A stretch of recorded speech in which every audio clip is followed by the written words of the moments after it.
знаете што забележав? Секаде во парламентите по добивањето или по објавувањето на ревизорските извештаи,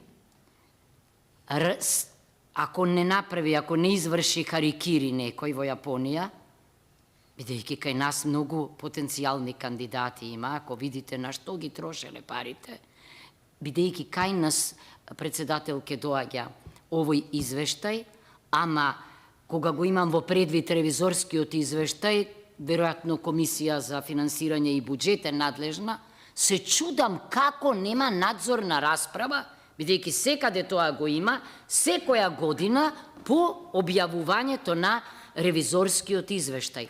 Тоа директно има врска и со корупцијата и со криминалот, а вие сте најовластените да го следите тоа. Како може би заедно овие две комисии или не знам да предложиме тамо, бидејќи јас не гледам досега, барем 2 години сум овде, такво нешто да се прозборело.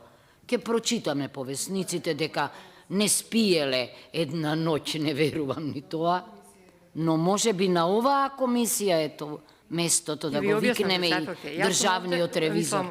Колешке, од 2008 сум во парламентот.